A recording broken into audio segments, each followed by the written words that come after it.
Okay, good evening.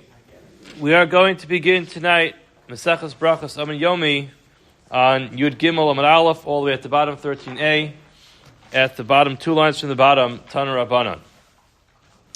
So this was the new parak. The new parak began with the Mishnah, which was talking about a person who happened to have been learning the parsha in the Torah, Parshas V'eschanan, that has Kriya Shema in it. It has Shema and V'yahavta there, and it talked about what happens if he just happens to coincide. His learning in Kriya Shema happens to coincide. Thank you very much, Shmuel.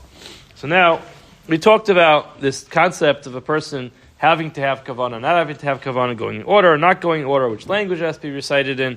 Ultimately, the Gemara is now going to focus on this kavanah piece. Tana Rabbanan, v'hayu. The pasuk says v'hayu hadvarim ha'eles. So v'hayu, as we explained previously, always indicates that it has to remain the way it is. It can't change. V'hayu b'av yasan yehei. It should remain that way. V'hayu teaches us shalo yikru l'mafreya. A person cannot read Kriya Shema l'mafreya. What does that mean? That means a person reads Kriya Shema out of order. According to Rashi, it literally means he reads it backwards, in a way where the sentence will make absolutely no sense. Hadvarim, when you say Hadvarim al vavecha, the words Hadvarim al vavecha, yachol teikol parshat tzricha kavana, you would think that a person does not fulfill the mitzvah of saying Kriya Shema unless he has proper kavana. In other words, he has in mind every one of the kavanas he has to have in all the words. Tamalomar ha'ela, these words. In other words, ad kan tzricha kavana, mikan va'elech ein tzricha kavana. So he says until v'hayu hadvarim ha'ela, until there he has to have kavana, but afterwards it's not ma'akev. Even if he just reads it, it's okay. Divi Rabbi Eliezer, those are the words of Rabbi Eliezer. Amar Rabbi Akiva, Amar Rabbi Akiva said to him, Hareu Nemar, hold on a second, top of Yud Gimel Medveis 13b, it says Asher Anochi Mitzavacha Hayom Al Levavecha. In other words, Mitzavacha is the term which says, this is what I'm commanding you. In other words, as follows. So the sentence continues, V'hayu advar ma'ela Asher Anochi Mitzavacha. I am actively continuing to command you, so it sounds like it continues al levavecha, and it says it should be on your heart. How could a person say it enters their heart? How could it be something which a person actually cares about? They don't really understand what it is or have kavanah. So therefore, mikana talomad, from here we learn shekola parsha kula tzricha kavanah. The entire first parsha of Kriya Shema, including the whole parsha of V'yahavta, that all has to have kavanah. Amar Rabbi bar Barchana, Rabbi bar Barchana said on Rabbi Yochanan, he said in the name of Rabbi Yochanan, halacha karebi Akiva. The halacha indeed is like Rabbi Akiva, that a person has to have kavanah in the entire first parsha.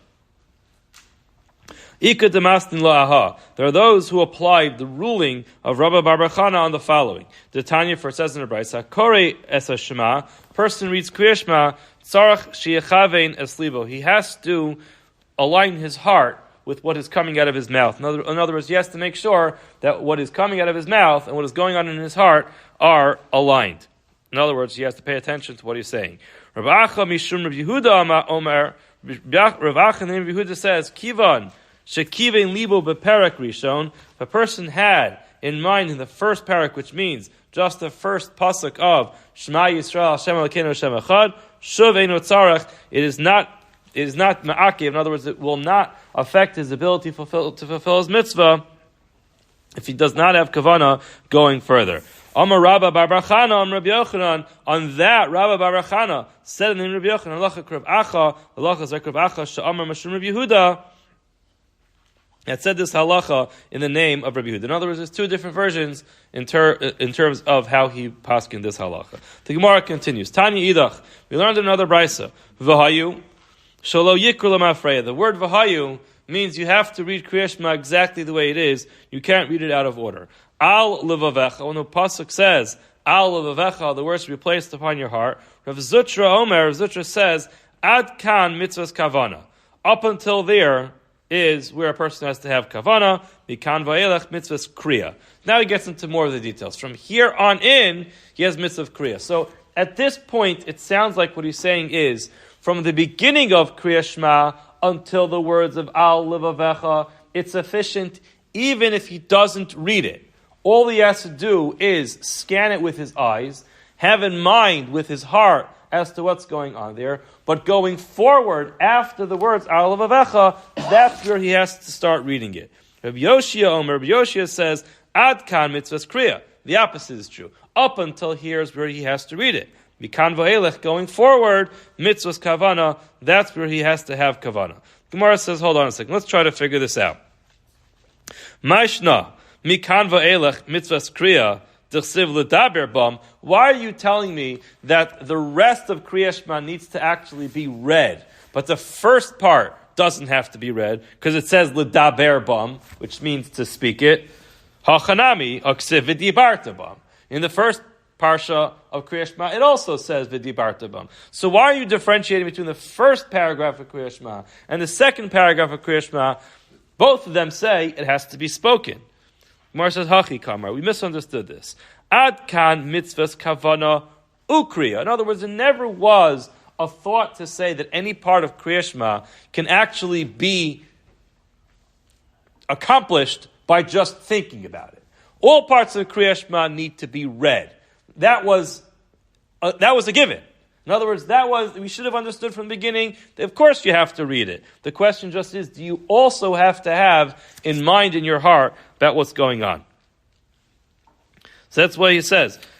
Ad kan mitzvahs kavana ukriya. The first parsha has to have both kavana, proper intention, and reading. Mikan va'elech, from the second paragraph and on, kriya below kavana. As long as he reads it, it's okay, even if he doesn't fully understand what's going on there. Umayshna, the Gemara says, what's the difference? Why are we saying ad ka mitzvahs kavana ukriya, that the first parsha has to have both proper intentions and reading? Why are you saying that? Chsiv, for the pasuk says al livavecha, has to enter your heart, so that means proper intentions, and it says v'dibarta bam, speak it. So therefore we understand it's written clearly in the first paragraph of Kriya Shema to have proper intentions and to read it. Hasam nami, in the second paragraph it also. Haksiv al levavchem, it says it should be placed on your hearts, so you have to understand what's going on there. And it says l'daber bam, to speak it out. So the language is exactly synonymous in both places. It says you have to read it and you have to allow the words to enter your heart. The Gemara says, "Hahu miboy leilech Rabbi Yitzchak." The words al levavchem are needed for a different drasha. Da'amar v'samtem es devari eila. You should place these words tzricha shetehesima keneged alev. He understands that the al levavchem in the second paragraph is teaching us something entirely different, a technical detail in tefillin. The first parsha where it says al levavchem is talking about your mitzvah of reciting Kriya Shema. And that tells you have to both read it and have proper intentions. The second time, in the second paragraph where it says, Al levavchem, it's giving you a detail about your tefillin, which is when you place your tefillin on your arm, it should be facing your heart. In other words, it shouldn't be facing outwards. It shouldn't just be sitting on top of the bulge of your muscle and going straight out. Rather, it should be turned in a little bit towards your heart, which indeed is the halacha. That's when we place our tefillin on our hand. It should be turned in a little bit towards our heart. And that's what al levavchem means. It's not talking about the proper kavanah or intention when reciting Kriya Shema. Rather, it's talking about the way that you wear your tefillin. The Gemara continues. Omar Mar, Rabbi Yoshia said, Ad kan mitzvahs kriya mikan ve'elach mitzvahs kavana. Up until here, in other words, the first paragraph needs to be read. The second part has to be done with kavana. So Gemara says, "Ma'ishna mikan ve'elach mitzvahs kavana mishum d'chsiv al levavchem." The similar questions before. Why are we saying that the second paragraph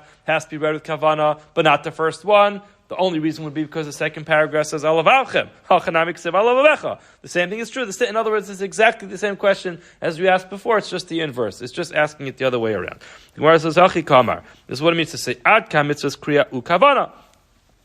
The first paragraph needs to be read, and it needs to be read with proper kavana, proper intention. Mikan ve'elech, the second paragraph, below kriya. You don't actually have to read it. Umayshna, Gemara asks, why is that? Adkan mitzvahs kriya kavana l'siv al levavecha v'dibarta b'am hasam nami haksiv al levavchem ledaber bam. In other words, exactly the same question we had before. It says ledaber bam to speak it out. In other words, it's just asking the question on the other opinion. The Gemara says hahu b'divrei Torah. When it says ledaber bam, that is not talking about your mitzvah of Kriyas Shema. Rather, what's that talking about? Divrei Torah. Hahu b'divrei Torah ksiv. That is the mitzvah of learning Torah.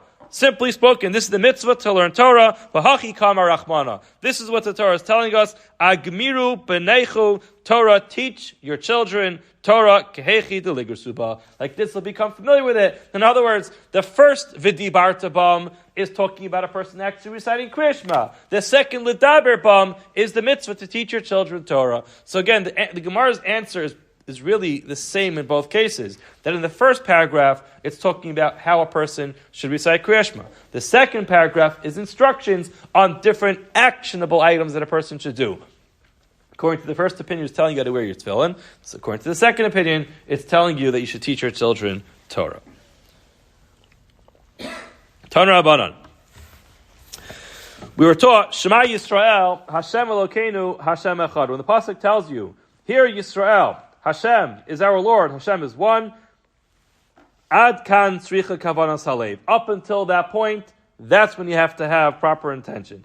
Divi Rabbi Meir, that is the opinion of Rabbi Meir. Amar Rava, halacha Rabbi Meir.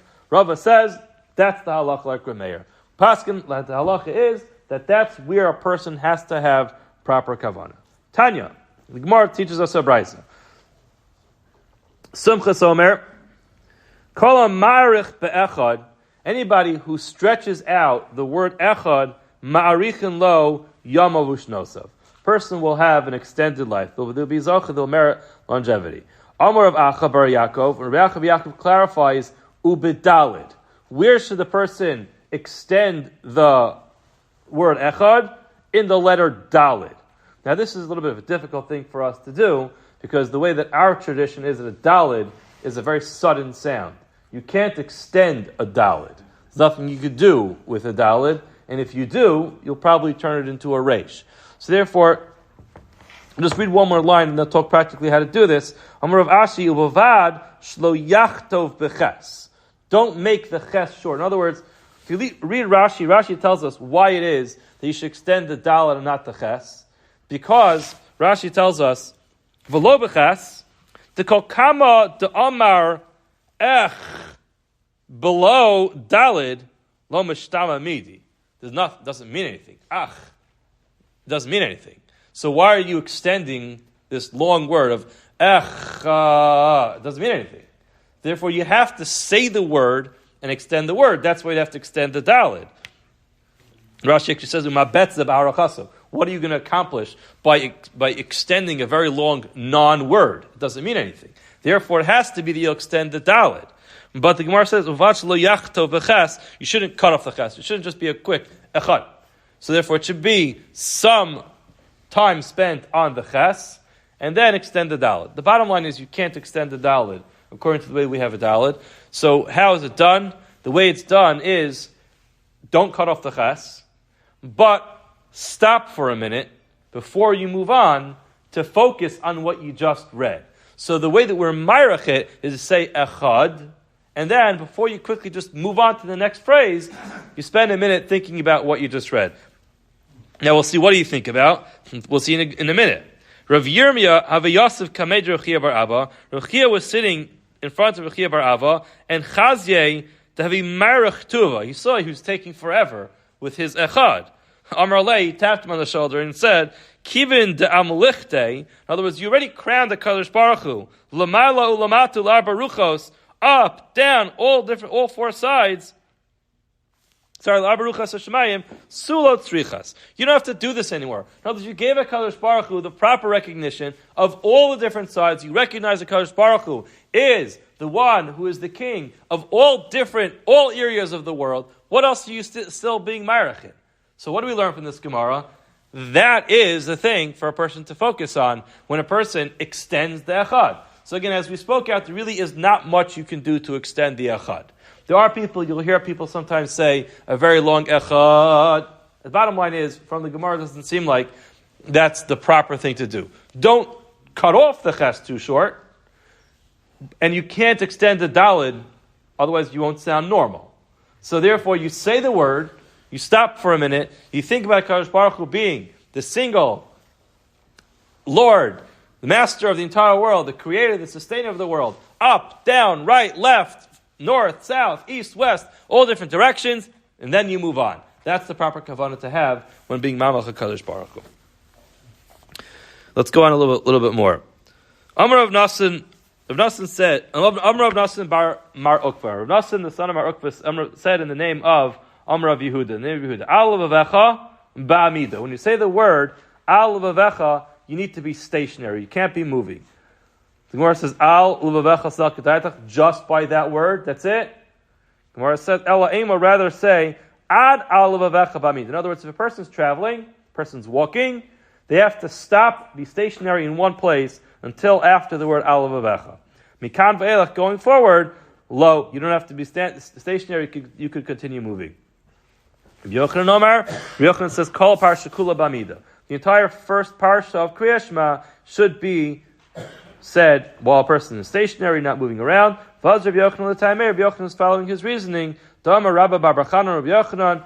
Rabbi bar bar Chanan said, Rabbi Yochanan halacha k'Rav Acha, Shama Shum Yehuda. Like I said earlier, the person does not have to have kavanah for the entire Kriyas Shema. So therefore, once the person gets to that line, that's when the person is able to continue moving. I think we'll stop here for tonight, and we'll continue in Mitzvah Hashem next week from here. Okay, have a wonderful evening, and have a good Shabbos.